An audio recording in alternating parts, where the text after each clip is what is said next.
Keith Dyke, how are you today? Doing well. How are It's you, brother? uh, you know, it's heavy things always going on, but that's just the lovely, luxurious lifestyle of the nonprofit world. So, but otherwise doing real good. Got a cool day at Hershey at the water park yesterday and getting to talk to you today. So it's just a great week. Yeah, man. Well, good news is Jesus is a power lifter, so he's got That's it. exactly right. That's exactly right. Well, tell us a little bit about who you are and what you do, and we'll step off from there. Oh, Keith Dyke, and what I do. Currently, I'm working at a school district. I handle three major buckets for them: all the district's enrollment, all the district's safety and security, and all the district's transportation. There's all kinds of funky stuff that happens within those buckets. Yeah. Um, but this career too for me. I was a career police officer before taking the role here. So, uh, and then I've obviously worked with you in nonprofit leadership. I've worked with a number of other nonprofits through the years. Um, Ordained pastor through Providence Community Church. Youth pastor back in the day. You name it, my hat, I've about worn that hat. So I was just thinking, I was like, oh my gosh, I knew all this, but I'm just forgetting like there's like 17 hats on top of your head at all Yeah, times. yeah. Chaplain for the county police departments. Yeah, In- insanity. Yeah. Also fly fishing guru and Yeah, a thousand other things yep. too. So Yep. So, man, so carrying all of that. So you've got buckets for everybody. You've got buckets on buckets and you got emergency buckets and everything. Um, what has allowed you to carry that much? well, first of all, I'll say I don't know that I should have ever carried all of that. Good word, good word. Yeah. um, One of the things when you have um, a degree of leadership that you become desirable. So Mm, people want uh, leadership. So um, what took me a long time to probably recognize is you can't be a leader for everybody. You've got to say no and refine your area a little bit more. So I spread pretty thin for a lot of years, and that can be pretty taxing and not always healthy. So, yeah. um, but yeah, a lot of lessons learned over the years, Caleb, really with leadership. And I'm sorry, remind me what exactly was the question you asked me was, Just what's it like to carry all those different buckets and then like what's kind of giving you kind of like the permission to do that or like just the ability to do that? yeah, I think uh,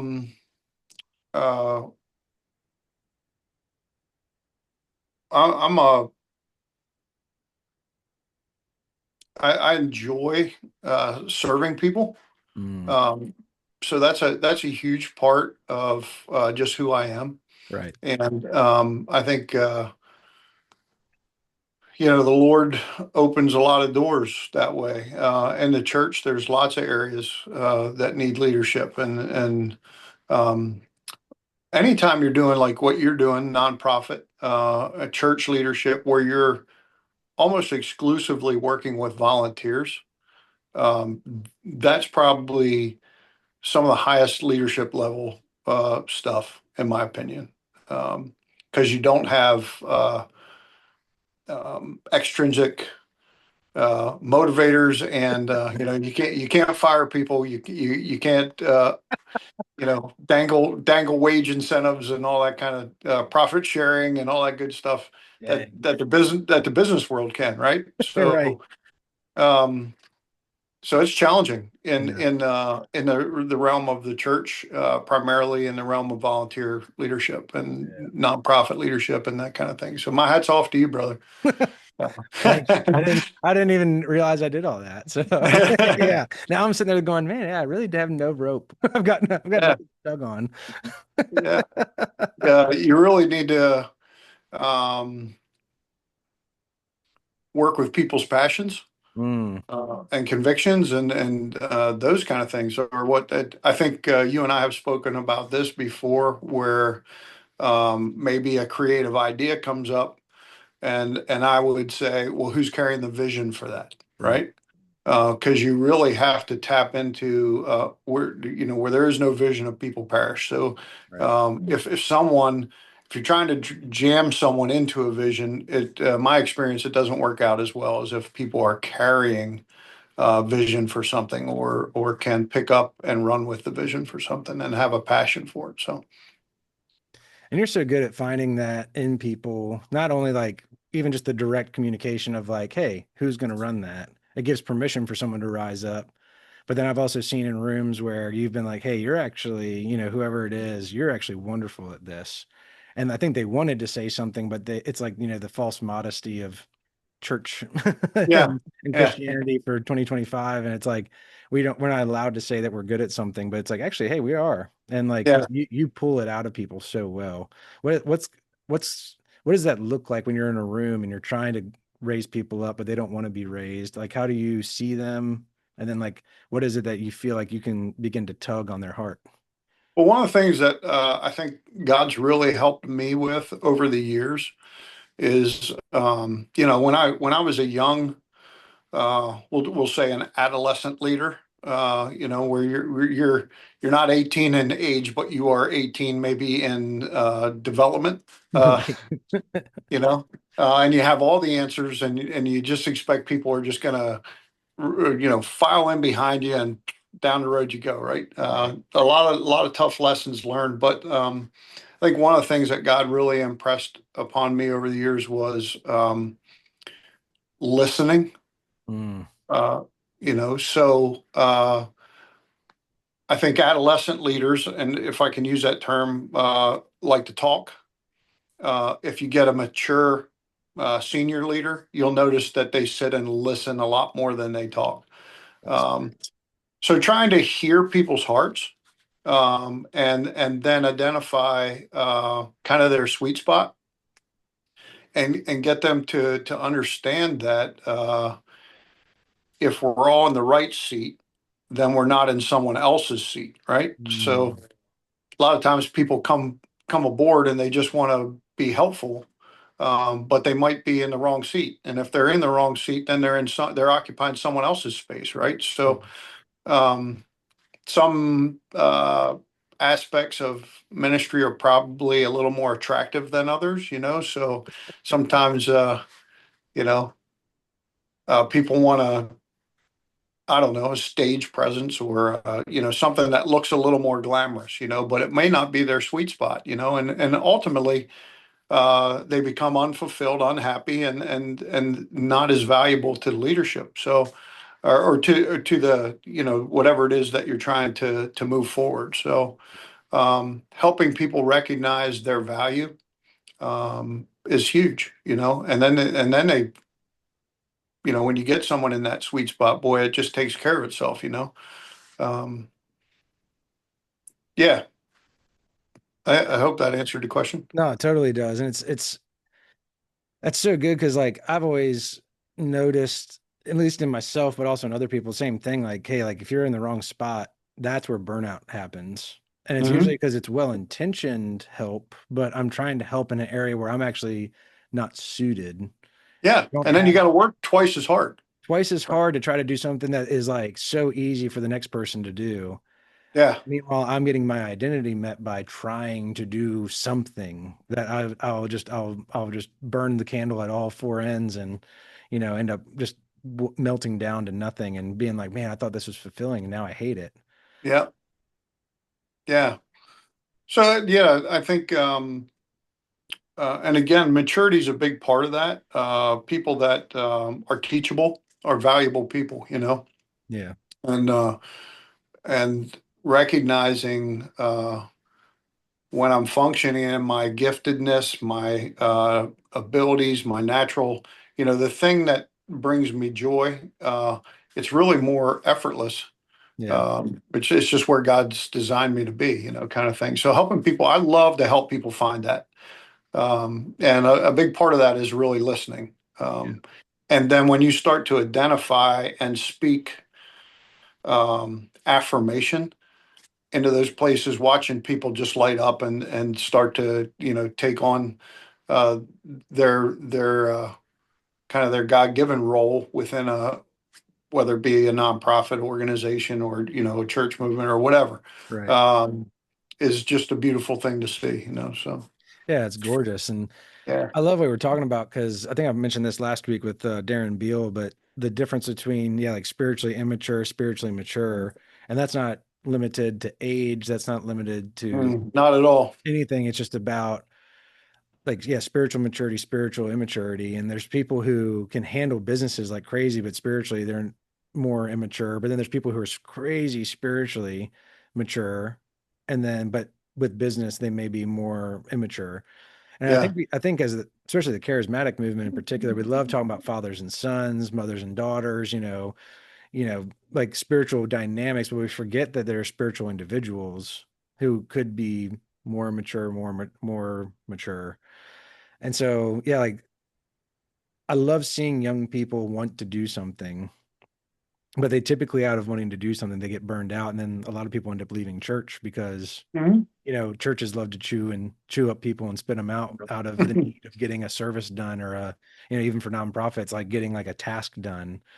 Yeah, I Why? would even take that a little I'm sorry, I didn't No, mean to no, no. cut Go you. ahead. Go ahead. I was just going to say, I would even take that out of churches, Western culture, our culture is a do culture, right? So Yeah.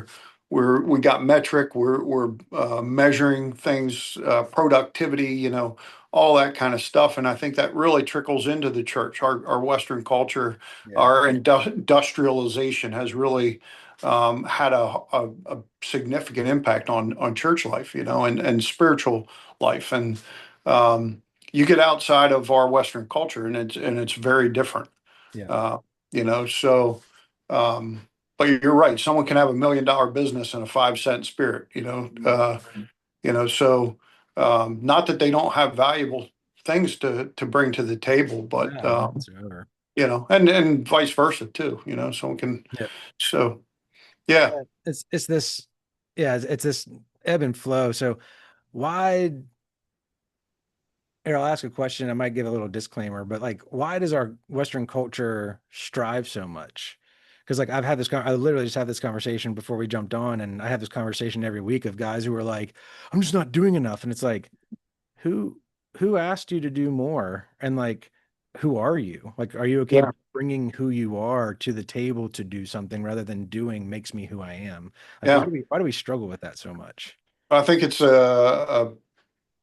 it goes way back to our founding, really.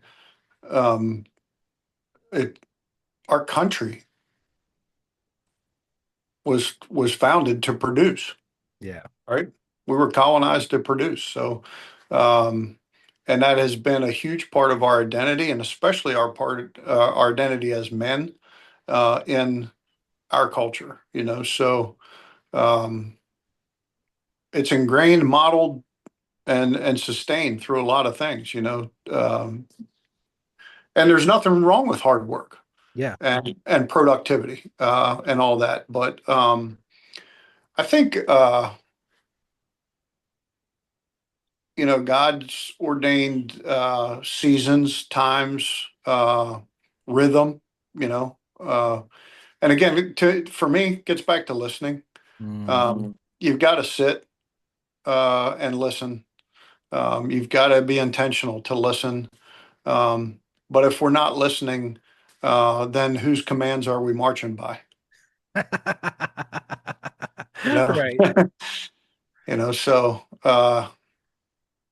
listening's a discipline, man. And it's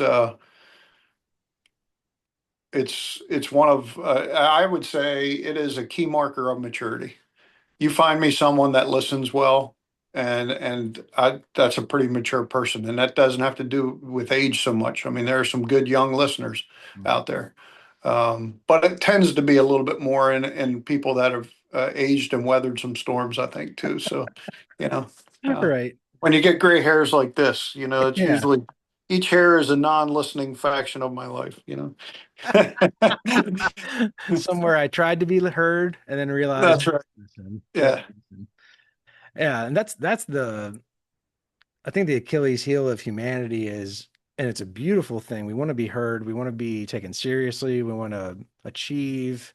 We want to work hard. We want to be celebrated for that. All of that is good, but we've bowed down to this um, nasty altar of self-recognition, self-promotion, realization. And social media has plagued it 50 times worse. Like obviously we all had our jobs and families and different things, Mhm. millennia that we were working towards, but now we can post it. Yeah. Now we're just unearthing every little thing we do. Man, look at the food I made. Look at the poop I took. Like it's like, that's what it all looks like anyway. And it's like we've got these places where it's like we just want to be heard so bad, but is anyone even listening? And I run into that all the time. So like, how do we help a generation that only wants to be heard to start listening? Mm. Well, that's a good question. I don't know that we do it on social media. No, no. Uh, and I may just be old school, but I really think um, quality relationship is personal, So uh, I'll use retire. I think retirement's kind of a plague in our culture. People are uh, shooting towards retirement and then what? Coasting into whatever. Um, and you see it in the church. People get to a certain age and all of a sudden their value drops. And what could be more valuable than an aged person that's weathered some storms and has all this wisdom sitting and listening with young people and that intergenerational component of the church could be so rich. And I think our young people would do well in that kind of setting. So Yeah. um, yeah, I think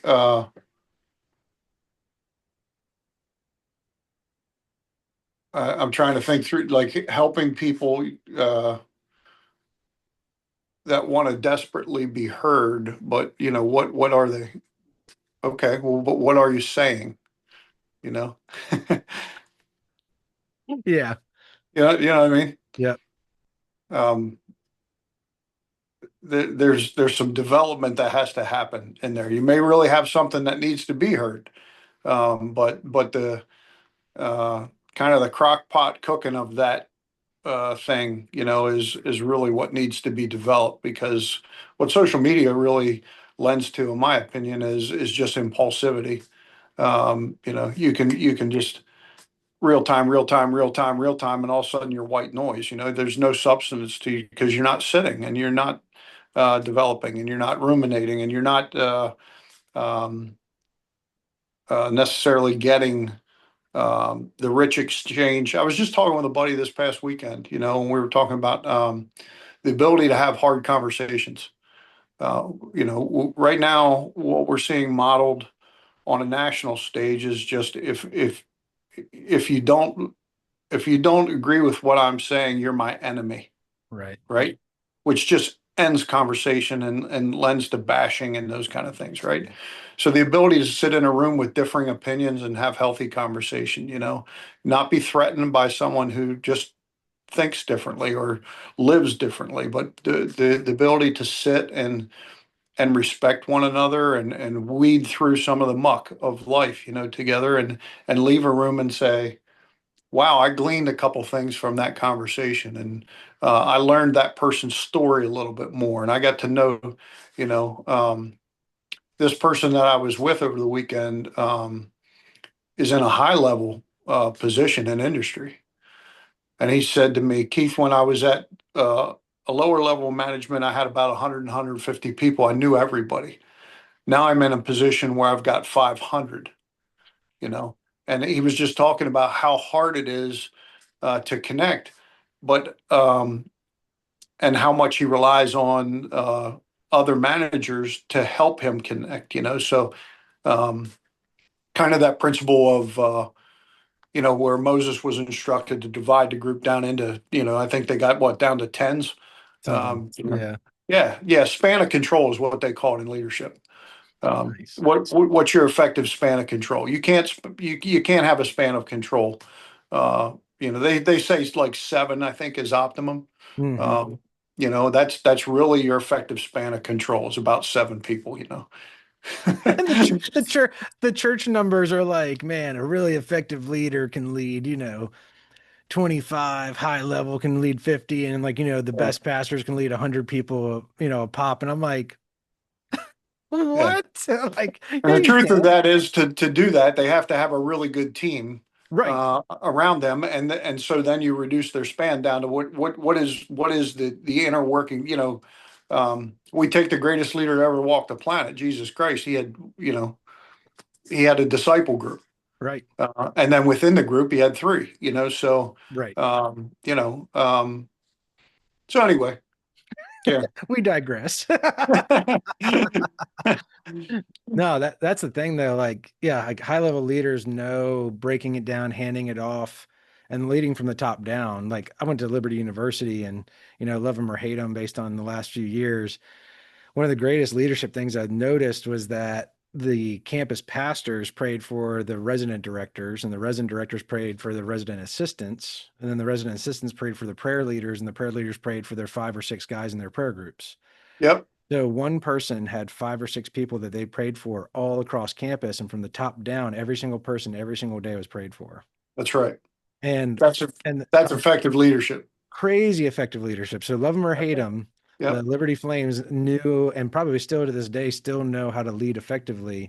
And that meant that every 5 or 6 people had one person they could go to during the week. And technically, everybody could kind of get discipled once a day or like once a week easily. And then obviously the life directors on the hall and the RAs would check in with everybody, but that's they could right. check in on a monthly basis, whereas the prayer leader was there on a daily or weekly basis. Yep. And like, yeah, like it was such a beautiful paradigm. And I try to pass that on to churches, and it's such a weird paradigm to kind of consider because it spreads out leadership so far. But if I can take care of 5 people and you can take care of 5 people, it trickles down beautifully. Yeah, and obviously there's probably a training model behind that, and and there's real mentorship happening on each one of those levels, right? Right, So, right, so you're building trust, um, uh, you're building structure, you're building all these things. So the ability to hand off isn't, is trusted, and when that's right, trusted, that's a beautiful thing too. So, right, right. yeah, that's great stuff. Yeah. So going back to listening, because I think like when it comes to leadership, especially with everything you're talking about, listening is key. Um, how do you decipher the difference between someone who does have something to say and someone who just knows how to say stuff? Because you can kind of run into that of like, oh, this person really knows what they're talking about, but do they really, or do they just have the talking point? Uh, so we're talking about discernment, right? I think the proof is in the pudding, as they say, right? Mm, Um, uh, a person's well, first thing you see with a leader is anyone following, because if no mm, one's following, you're not really leading. dang. Uh, so what do the people around and behind this person? What's the fruit looking like? Um, you can be a very driven person. You can chew people up and spit them out Mm, as a leader. You can. That was actually one of the things that was on my heart when I thought we were going to talk about leadership today, and that is recognizing really how you lead in your giftedness. So um, too much of any one thing can be a dangerous thing. So if you're a visionary and a hard charger, uh, you can really wear people out. mm, Uh, so recognizing your strengths, weaknesses, your personality style, and then really a better understanding is looking at the people around you and realizing, hey, not everyone is me, right? Good.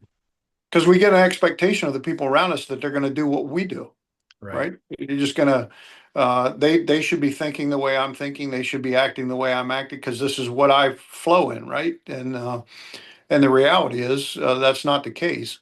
So then how do you form the team? How do you get those parts to complement one another, come alongside one another? And when you get in that, and that's kind of to your question, if you get someone who's just kind of blah blah blah blah, they might be saying really good stuff, but you look around and you're like, there's no one really following you. Mhm. Then yeah, are you? Is this person really a leader or just a speaker? Dang, that's good. You know? Yeah, because shepherds take care of sheep, and like Yeah. the sheep still Well, and follow. they have a flock. They have a flock. You know, That's a good point. uh, you get someone just walks up on the mountain and starts shouting. The sheep just They're, look up and go, who's that dude? yeah, And and then keep yeah, eating. wow, he's got something good to say, but no one's following him. Kind of Right, thing. right. Yeah, so leadership is, I think the way that it's being perceived these days is, oh, I just need to lead versus, hey, I'm here to help people. I'm here to serve people. I'm here to show people, hopefully somewhere, especially when it comes to like Christian leadership, like we should be leading people obviously unto Jesus. But it's also like, are we giving people the autonomy to travel the road that they kind of need to travel, because like even taking shepherding and sheep are not the brightest animals in the world. I mean, they're definitely, not a brick, but they're not the brightest things in the world. But a shepherd releases them and then they can go eat within an area that he's kind of approved of.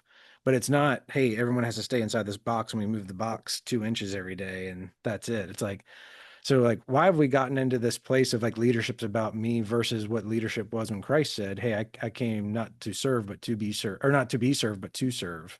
Right. Why do we flip it to us versus being okay, being unseen as leaders? Well, I think we got a lot of insecure, damaged people in leadership. Quite frankly, um, if you're insecure, then you're always worried someone's going to usurp your leader. Someone's going to take your leadership. Someone's not going to. I've said this to people already. They get a vision of something that they want to see happen, but then they won't give up any. Uh, they won't empower anybody to help that because it may not look. If someone else is doing something, they may make something look different than what I wanted it to look like. And my challenge is always, well, what if it looks better? You know, you get the you start to get people around you, and the beauty of that is the end product could look way better than the original vision maybe that was cast. God casts a vision to get you motivated in a direction, but he doesn't necessarily give you a full picture, right? He's relational. He wants us to work together. So, but I think to answer your question, the biggest thing is insecurity. Yeah. We just have insecure leaders that are afraid. Um, that they're going to lose something by giving up something. Dang.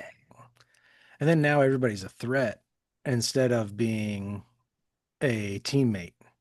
And Yeah, it's like, we're all playing a sport together, but we're all playing for our own individual place instead of playing for the whole.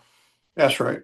And really, the beauty of the leader is hanging that end goal out there, but then spending all your time and motivating the people that are traveling with you Hmm. to really bring their fullest potential towards that end goal, right? So, Right. um, um, and that could be. I always think, some of my best coaches through the years, that this when you thought the tank was empty and you didn't have anything left, they found some other gear in you, or some other level that you could go to, Right. and somehow they could draw that out of you. And that's that to me is what's fun about leadership is uh, trying to get people to see beyond what they can see Right. in themselves, and then get excited about that and bring that to the team. And then next, that's infectious. Then they're doing it for someone else, and then that's a beautiful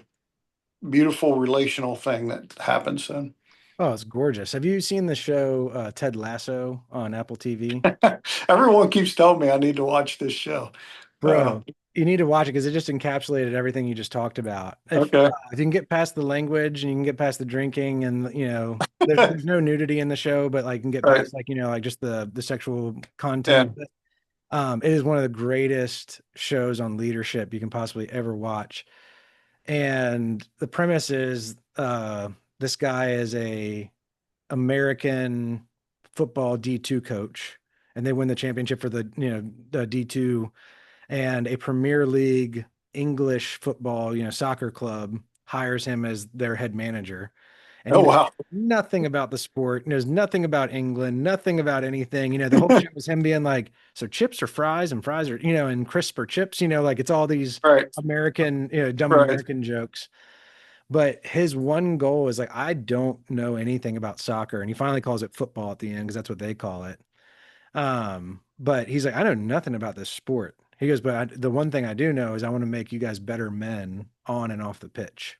Mm. And that's my goal. And so Yep. like he's not about wins and losses, and everyone around him's like, we have to win, and Yeah. like and he cares, but it's more like, hey, did you become a better person? And you watch Yeah. the arc of the show one by one, he starts winning everyone over, even like the crowd, the press, like even his enemies, they start recognizing the effect of like, oh my gosh, we have to be about people. Yeah. And so one of the lines that one of the characters, I can't remember who said it, but he said, hey, like, we're not just footballers. Like for the first time ever, I'm not just a footballer. I'm me, and it's like, Yeah. Yep. like he finally gets it. And that's the effect of good leadership, good coaching. Absolutely. I'm not here to get this thing done. It's as we get this thing done, my job is to help guide you to become the better person that as we get it done, you would thrive. Mm. So if you want a show to watch about leadership, I cry all the time watching that show because it's like they personally like their job is to jerk your chain to make you like tear up. Yep. And Yep. that's not hard for me to do, um but I watch it over and over again and I'm astounded every Yeah. time, like wow, like they really thought through this and so cool. I'll have to check it out. Yeah, definitely check it out. Um so you've got lots of different hats and you've got lots of different leadership experience. You've got a degree in leadership, been a police officer, leading school districts, ministries, nonprofits, boards, chairman, all different kinds of things that you've done in your life. Obviously, that's a lot. I'm tired just saying it all. But Mhm. at the same time, all of that has impacted you to become who you are now. So looking back on it all, what things were a huge benefit as you've kind of grabbed bits and pieces from each place that you've been? And then obviously there's always the negative. What's been the negative that you've, unfortunately had to learn, but it's helped you become a better leader? Well, the negative, or what I think I've learned from the first of all, the negative is that I got overextended. Hmm. And you can just get completely burnt out doing that, right? So, a lot of lessons learned. Basically, the way I rolled was if I had an opening in a calendar, that was a yes to whoever asked, and that's not a great model. So, Wow. um, so what I learned from that is really it's important to recognize what your personal rhythms are, who's around you, if you got family, the season of life that you're in, those kind of things. And you should really schedule your rhythm of uh, your God rhythms, your family rhythms, your rest should be scheduled, and then um, what you're leading should work around those things. Right. So it took me a lot of years to learn that. uh, um, I would say the biggest positive is probably learning your leadership style. So leadership isn't just leadership, right? It's not just. Um, it's really. I'll put it this way. It's like If you're a shepherd, then you're a shepherd leader. You've got to lead through your gifting, if that makes sense. Mhm. So if you're prophetic, you'll lead through a prophetic kind of vein, or but I think God's wired us to be all part of the body, but I think the leadership has to show. If you're a servant, you're going to have a servant leadership. If you're, does that make sense? Yeah. So, um, learning your style, and then the strengths of your style, the weakness of your style, so then you can start to form a team around you that complements those things. Um, I think a lot of times what we tend to, shepherds gather shepherds, healers gather healer. You know what I mean? We, Yeah. we, we tend to get these pocket groups, but everybody's the same thing, where, the body doesn't have 25 hands on it. It's got two, and then it's got two eyes. It's got two, you know what I mean? We, we need these other parts Right. around us so that we can function as a whole. Right. Um, and we don't need a bunch of clones around us so that we're just doing the same thing. Um, it's comfortable when you're around people that are like thinkers and like that style, but it's I don't know. I just don't think a whole lot of great things come from comfort all the time. So Definitely um, not. We get a bunch yeah, of, obviously if you get too comfortable, you start, gaining a ton of weight and your body starts hurting. And especially the older you get, like you can't yeah. stand up as easy, you can't lay down as easy. Well, you see the same thing in organizations, right? Right. Um, Once the organization gets too comfortable, Yep. starts to get fat and lazy, and a lot of things don't happen properly. So um, I would say challenge leaders should challenge themselves to be in uncomfortable, comfortable, ground. So get people around you that you trust and you can trust, but that really stretch and challenge you to think outside what your normal box might be. Um, Yeah, it's so good because I forget who said this. This was years and years ago, but like, you've got take the term loosely, but like athletic Christians, but then there's anorexic Christians and obese Christians. And the obese Christian is the lazy, comfortable one where it's like, hey, I'm just going to keep eating the same thing. I'm not really going to do anything with it. I love my little Bible verses that the pastor preaches every, once a year on this date. And we kind of just have our normal thing, but I never exercise it. mhm, And on the other side of it, you've got the anorexic Christian who never takes anything, but they're constantly doing, doing, doing, trying to shave off what has been there, but there's nothing. And then there's like the athletic Christian who like they're taking in, but they're also exercising. mhm. So like they're burning, but they're also receiving. And there's this place of like living in that, but not to the point where you overextend to where you lose it all, but also not where you underextend and only rest, because you're not doing anything. And so Yeah. like, how do you see that playing out in the church these days? Well, again, I think it comes back to rhythms, right? If you and I were training, we'd have to train in a way that suits our bodies. Our bodies Right. tell us when we need rest. Our bodies tell us when they're hurting and they need to heal. Our bodies tell us when they're functioning at the highest level, and but that training won't look the same for me as it looks for you. Right. We're different, and I think that's really where we have to recognize it's all training. It's all um, a part of the process, right? A part of the journey, however you want to say that. But um, there's people that can function on 4 hours of sleep a night. I am not one of those people, right? Yeah. Not me Uh, either. but if I try and be one of those people, I'm going to be a train wreck. So recognizing really getting in tune and recognizing how the Lord speaks to you. Um, what is the environment that you hear well in? Right. Getting yourself in that environment regularly. Where do you tend to get too lazy? Where do you tend to overextend? Um, Areas you should be in, shouldn't be in. Um, it's just really important that people understand there isn't one formula. Hmm. That's the beauty of a relational God and a God that wants us to be relational with each other, is really that whole concept of okay, I've got to realize what I need individually, but I also have to be thinking about how that fits into the bigger, the big my family, my team, my ministry, my whatever job. Um, so yeah. Yeah, because that's where we've kind of been talking about this, but like, I think the church has created rules rather than rhythms. And I would say a lot of like businesses, like in order to franchise well, you got to have all these rules in order for our brand to be, first and Mhm. foremost. And this is how we do it over there. So you have to do it here. But it just reveals a lack of trust. Like definitely in the church aspect, I can understand from the business aspect needing to be pretty rigid, but like we serve a God who number one, Christ is flesh and blood, and he's taken on flesh. Mhm. A God who is so relational. He dwells within us, wants to dwell with us.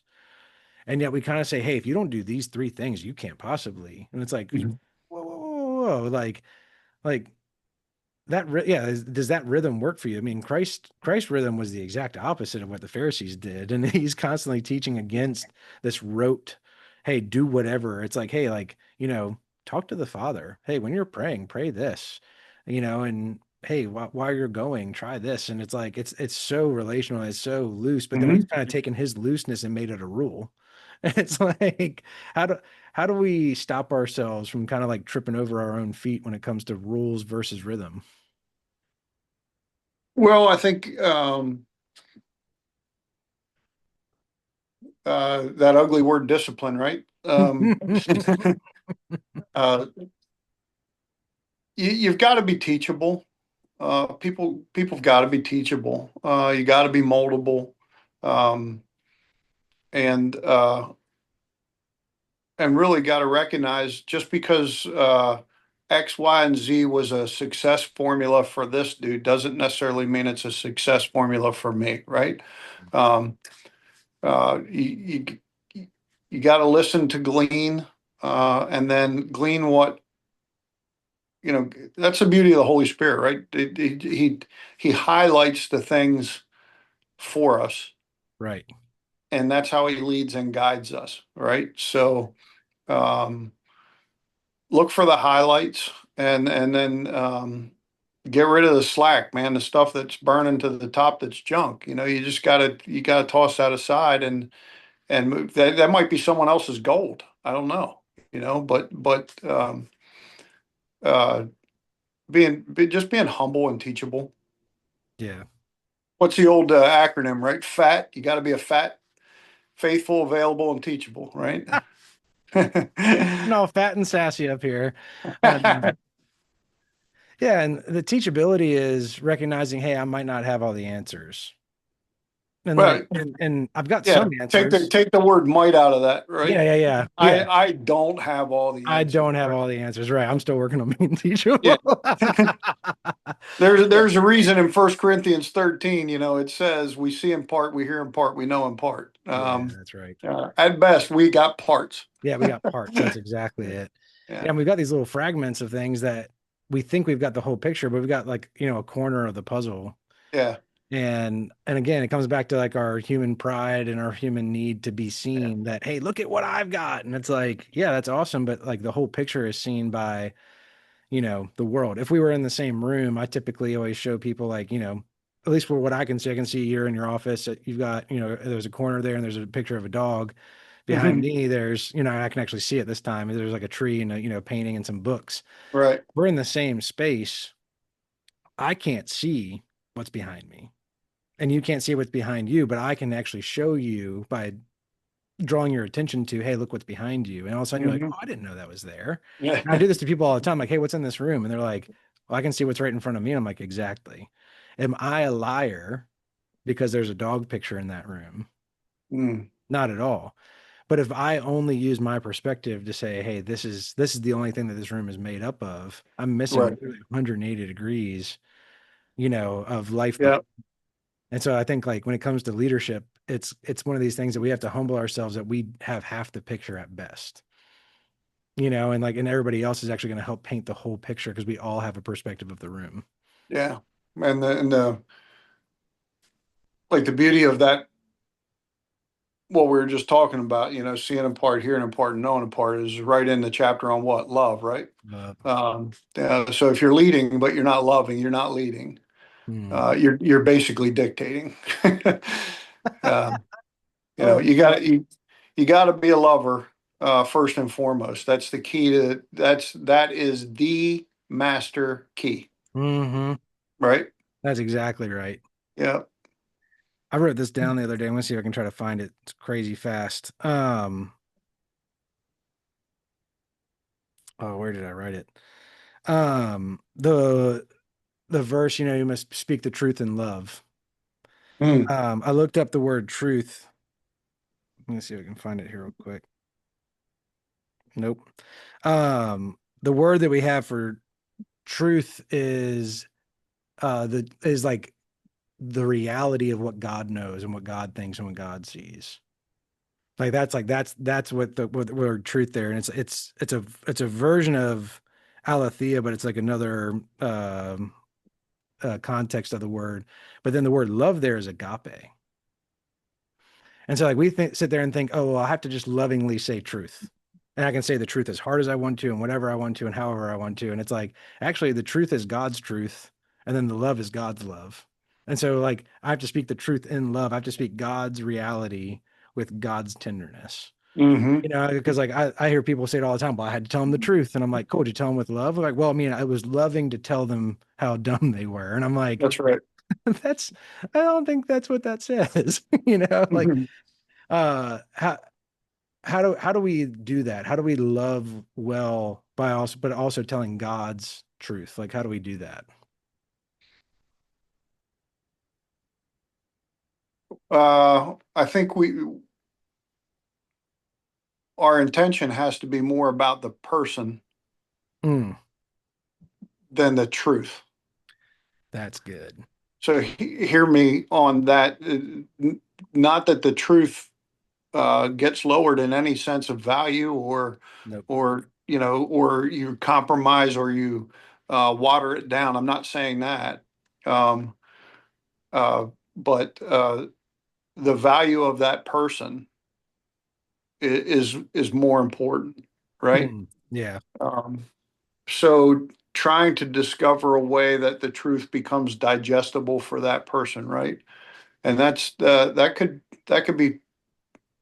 be a long process, till someone's ready to receive right. um, whatever the truth is. But if they don't feel valued and they don't feel safe, they'll never open up to receive, right? So um, that's what love's all about, That's right? that's what love is. And that's what like I mean, Jesus never forces somebody into a conversation they weren't ready for. Like He valued people, and he value. showed them how much he valued them, Hmm. and then they open up to him, you Right. know. Right. And so he's meeting them in the place that they can be met. And I think that's where especially leaders, if we are talking about, hey, I got to lead 25, 50, 100 people, I'm beyond my capacity. I really don't have the capacity to bring as much love to this conversation as I probably should. So I'm just going to kind of throw my truth at you. And if you can't handle it, we'll throw it to the next guy and see if he can. Yeah. And we just kind of miss it. But here, finally found that thing. Aletheo is from the word aletheia, which is truth. And oh man, I just reset. It includes spirit-led confrontation where it is vital to tell the truth so others can live in God's reality rather than personal illusion. Hmm. That's like the breakdown of that word.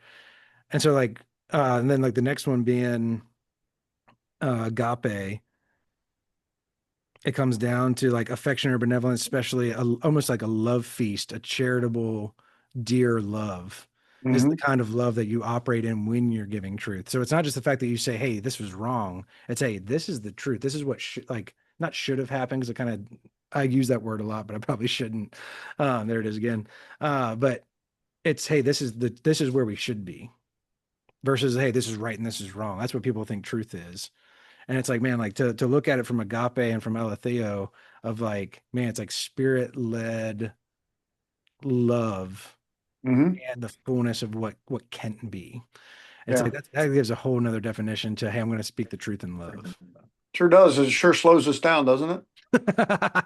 Exactly. It goes back to what you were just saying of like, is this person ready for it?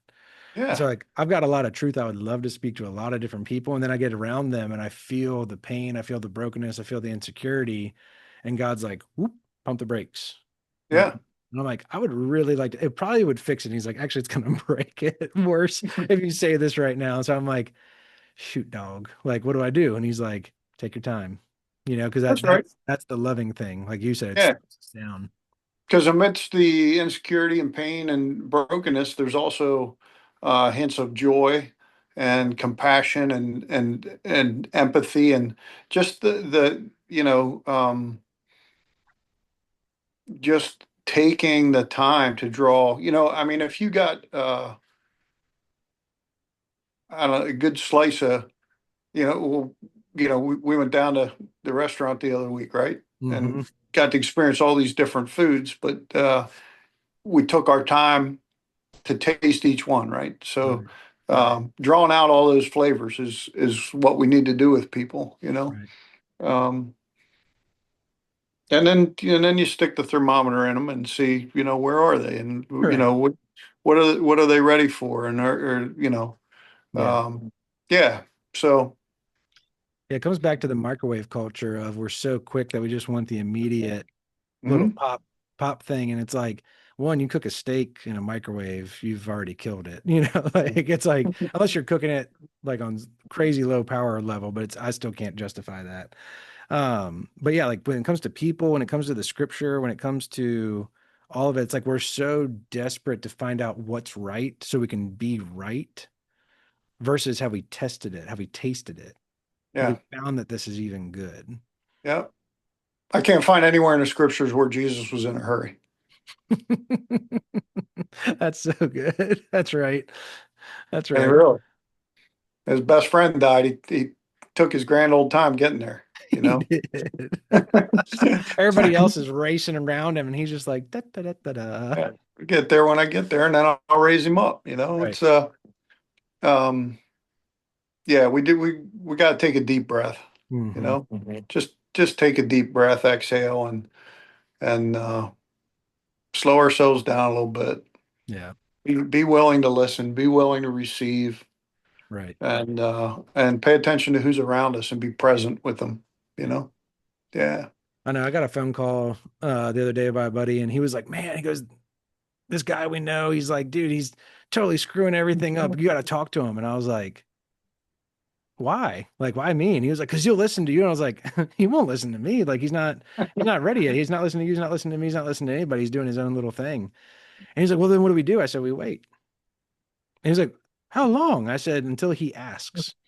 But I was like, Hmm. because the thing I've learned is like when you give advice or you give input, when someone hasn't asked for it, they don't want it. And Yeah, half the time they just kind of glaze over and, wait till the conversation's yeah, done, change the subject. And he was like, what on earth? And I said, you remember how last year you had something that came up and you told me how excited you were? I said, it was like, yeah. I was like, what was my reaction? He goes, you actually celebrated it. I said, because I knew if I fought you, you would have done it. And I was like, but I knew if I celebrated it, yeah, that's awesome. That's a great idea. How's that going to work? Just ask some questions and try to help him get to where it was. All of a sudden, a few weeks later, he realized that was a terrible idea.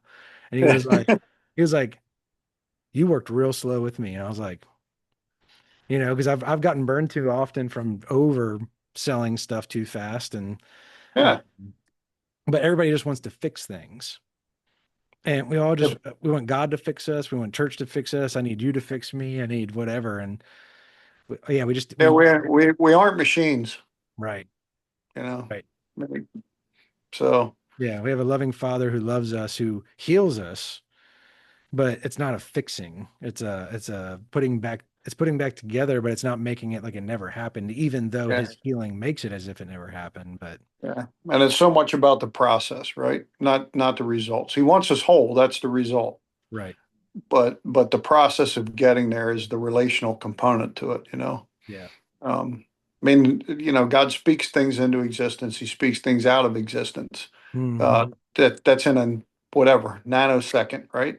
Right. Um, but that's not generally how he chooses to operate. That's so good.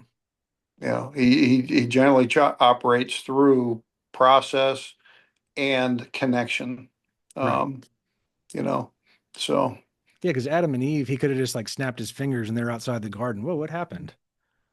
He, he walks up to him, mhm. talks to him, and talks to him outside the garden. There was a lot that happened there, There's a right? ton. And we just kind of go, well, God kicked him out. And it's like, it's a little too flippant. It's a little too fast. Like we're just Yeah. looking for the information Mhm. and rarely, yeah, the process. That's so good, man. That's so good. Yep. How last thing, how would you for the leaders on here who have moved quickly but need to learn how to move slowly with people, with themselves, with process? What's something that you think can help them be able to learn how to enjoy the journey rather than the destination? Well, I think an honest self-evaluation, first of all. Um, what are you uh I gotta think of how I want to say this.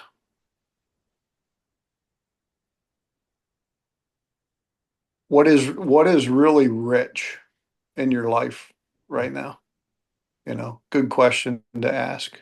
Like what is just really, and you understand what I mean by rich, like what is just really full and savory and is just something, if someone walks up to your table, they got to have some of that, you know. Yeah. Um, if there isn't any of that, then you're probably moving too quick. Wow. You know, we minister to others out of overflow. You know, so if we're always just trying to get our bucket full, that's all internal process, right? There, Mm, there should be some degree of flowing over that is happening in your life. And if that's not happening, then what's coming out is way more than what's going in, and it should be the opposite way around. So um, we really, as leaders, as ministers, as people of the Lord, we should be operating out of overflow. yeah. So the pouring in should be way further than the pouring out part. So I think Mhm. that would be my biggest advice to people. If you don't feel like you're overflowing, then you're not getting with the teacher enough. That's so good. Yeah. I would love to ask you about how fly fishing impacted all of this, but I know we would go down a 2 hour conversation if we went down there. But um, yeah, everything that we've talked about, everything that you've shared with me and that you've walked with me, I can just see like what you have learned from fly fishing of like reading the stream, reading the current, reading the water, reading the air, where's the sun, Yeah. breeze, all the things, and then I approach.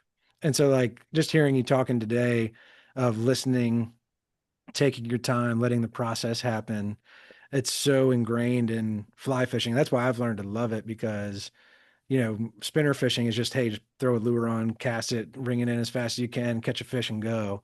Yeah, you can walk down the stream every day and just slap the water, Right. and you may catch a fish or two. Right. But when you approach in a manner that you were just saying, where you're looking at all the elements and then you cooperate with what's going on around you. A, you're going to be much more relaxed. B, you're going to be much more successful. Mhm. Uh, and and ultimately you're going to be much more fulfilled through the whole process, right? So That's right. But we're gonna tiptoe straight into another 2 hour conversation. So I'll have to yeah. swing back. We'll definitely have a leadership part two, fly fishing and leadership or something like that conversation, or just fly fishing in general, which I would love. Yeah. But dude, this has been awesome. Thank you so much for your time Yeah, and man. your wisdom. Well, thanks for having me and being a part of it. And hopefully there's something in here that somebody can glean and learn from. So You've got me reaming about a few different things. I need to go listen back and write them down. But I do. I just want to say this: you carry such an amazing authority when it comes to leading people, when it comes to loving people, And I know, none of us are perfect in any of these things, but the way that you take your time, the way that you wait to be invited, but you gently nudge people in the right direction. You nudge them towards God's best for them. I've just seen you do it over and over and over again. And you've definitely done it in my life like crazy. And I'm just eternally thankful for you, the way that you see things, the way that you articulate them. And then just the way that you walk very slowly. And everything you've said, I've watched you do. And so Mm. like you live the things that you're sharing. And I just want to say thank you for that. Well, thank you, brother. And Yeah. I love you. And Love you too. yeah, love doing life with you and your bride and your two little ones Hmm. and your peeps, man. The people around you, you got great people around you. It's nice to be a part of things. Yeah. Now we're definitely blessed in this season. You're a big part of that. So thanks, man. Appreciate it. Yep. Thanks, Love brother. you. Yes, All sir. right. See you.